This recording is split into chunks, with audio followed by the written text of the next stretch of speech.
Hello there, my name is Sohan Shah, And I am Jhanvi Doshi. and we would like to welcome you to Neural Insights, the podcast series that takes you on a journey to gain a deeper insight into the world of neurological impairments. Before we get started today, I would just like to remind you that you can tune into Neural Insights on multiple platforms, including YouTube and Spotify.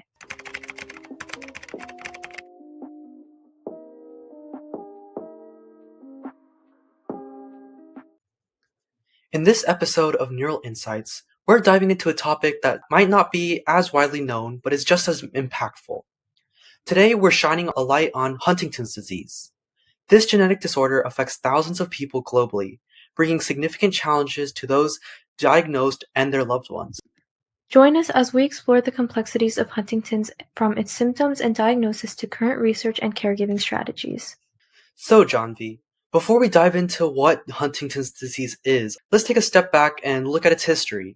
It's always fascinating to see how our understanding of diseases evolve over time. Absolutely, Sohan. Huntington's disease has quite a rich history. It was first described in the 19th century by a physician named George Huntington. He was only 22 when he published his observations. That's right, and what's really intriguing is that his description of the disease was based on observations of patients in his own community. He wrote about this disorder with symptoms like chorea, which is involuntary jerky movements. It's incredible how he was able to identify and describe such a complex condition with the medical tools and knowledge available back then. His work laid the foundation for future research. And speaking of research, it wasn't until the 20th century that more scientific progress was made. In the 1970s, researchers started to uncover the genetic basis of the disease. It was a real breakthrough. Definitely. The 1970s and 80s were pivotal years. Scientists discovered that Huntington's disease is inherited in an autosomal dominant pattern, meaning only one copy of the mutated gene from either parent can cause the disease. Right, and this led to the identification of the specific gene involved in Huntington's. It's called the HTT gene, located on chromosome 4. This discovery was huge for both diagnosis and genetic counseling.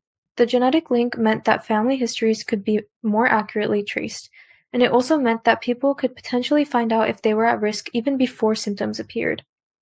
That is a double-edged sword though, isn't it? While it's great for early diagnosis and planning, it also brings up a lot of emotional and ethical issues for families. Absolutely. Imagine the weight of knowing that you might develop a condition like this in the future. But as we look back, it's clear how far we've come from those early descriptions to today's genetic insights. Indeed, and it's not just about the science. The history also reflects changes in societal attitudes towards genetic conditions and mental health. We've made strides in understanding and compassion. Exactly, and as we continue to move forward, it's important to remember this history. It's a testament to the progress made and a reminder of the challenges that still lie ahead. Indeed, we've come a long way from George Huntington's observations to the sophisticated research of today, but there is still a lot to learn and many challenges to overcome. Absolutely, Sohan. This foundational knowledge also sets us up for our next topic. So, what exactly is Huntington's disease? To start, Huntington's disease is a genetic disorder that affects the brain. Right, Jhanvi. It's a progressive neurodegenerative disease, which means it gets worse over time. It primarily targets the basal ganglia and cortex, which are crucial for movement, coordination, and cognitive functions. Exactly, and this disease is caused by a mutation in the HTT gene, which leads to the production of a faulty protein called Huntington. This abnormal protein is toxic to brain cells. That's a key point.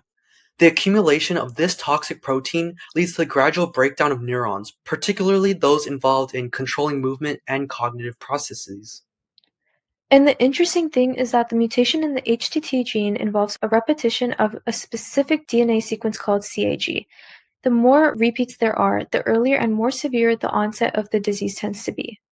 Yes, the number of CAG repeats can vary from person to person, which explains why the age of onset and severity can differ widely among individuals. Some might start showing symptoms in their 30s, while others may not until their 50s or even later. It's like a genetic lottery, unfortunately. The symptoms also vary greatly, but they all stem from the same underlying cause. This variability makes diagnosing and managing the disease quite challenging. Definitely. And another aspect is that Huntington's is hereditary. This means that if a parent has the mutation, each child has a 50% chance of inheriting it. That's a significant detail for families dealing with the disease. Genetic counseling plays a crucial role here, helping families understand their risks and make informed decisions. Absolutely. And while the genetic aspect is central, it's also worth noting that Huntington's disease is a bit of a mystery in terms of exactly how the faulty Huntington protein leads to the wide range of symptoms. There's still a lot to learn about the disease. Researchers are continually working to understand the precise mechanisms and how to target them more effectively with treatments.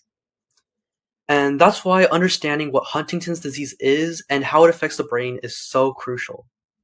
So now that we have a clearer picture of what Huntington's disease is, let's move on to discussing its symptoms. Absolutely, Sohan. The symptoms of Huntington's disease can be quite varied, but they generally fall into three main categories: motor symptoms, cognitive symptoms, and psychiatric symptoms. Let's start with the motor symptoms.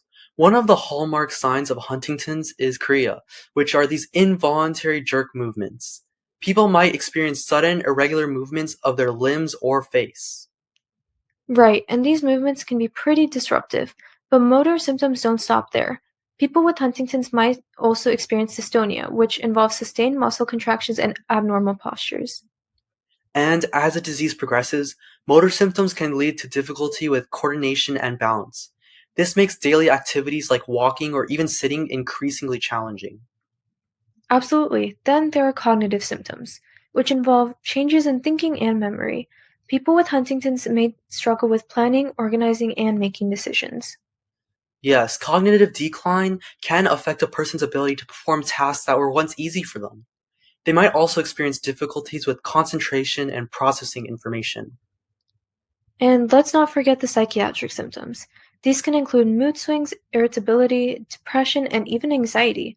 It's like having to navigate a storm of emotions while dealing with the physical symptoms.